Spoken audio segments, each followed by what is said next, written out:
Louis Gohmert, Republican, Texas, joins us now from Capitol Hill.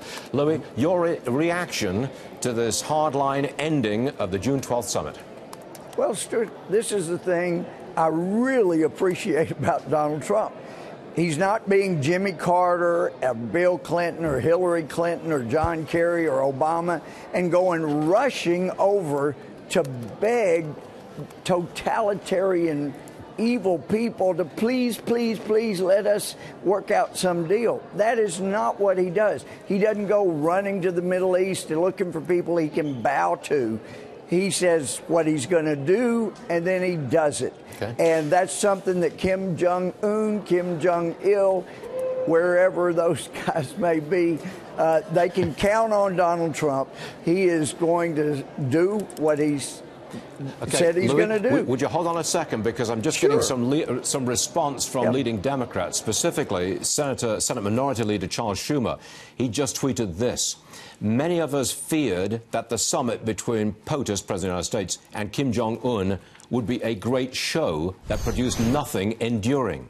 If a summit is to be reconstituted, the U.S. must show strength and achieve a concrete, verifiable, enduring elimination of Kim Jong-un's nuclear capabilities." You heard it, Louis. What do you make of it? I'm just so grateful that Chuck Schumer is so consistent.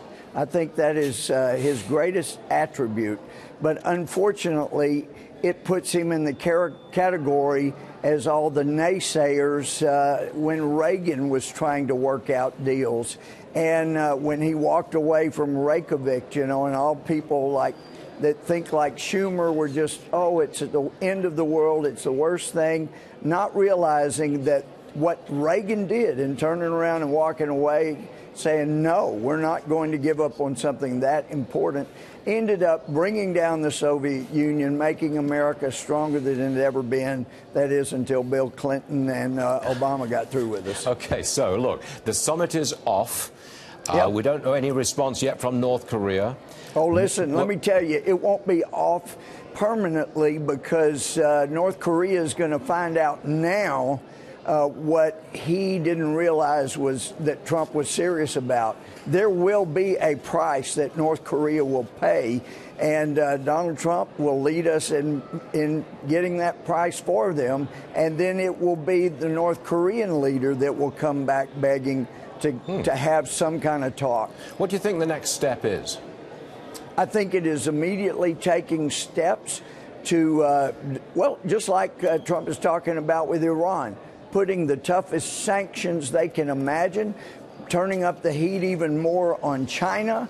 There's a lot of things we can do to put the heat on China. For example, if we go bankrupt here in the United States, then China immediately falls, and there's a big revolution there in China, and those people in charge are run out on a rail. So they don't have quite the leverage they think they have, and Trump is going to use all the leverage we've got. I'm so proud. He's president now. Hillary's not. We're not going to rush over there and give them bigger and better nukes if they'll just promise not to use them. That's what Hillary would be doing if she were president. You know, Louis, I think you just said it all, didn't you? I mean, that's a very accurate expression of your personal opinion, and I think it's probably shared by a great many Americans. And I believe that's where we're looking at. So I'm looking forward to the sanctions and the Kim Jong-un family finding out just how serious we are now with a serious president. Got it. Louis, thanks as always for being with us. Great to be with you. And the stock market will come back up once they see how serious this guy is. Okay, it's good. We'll take that. It's going to be good. Okay.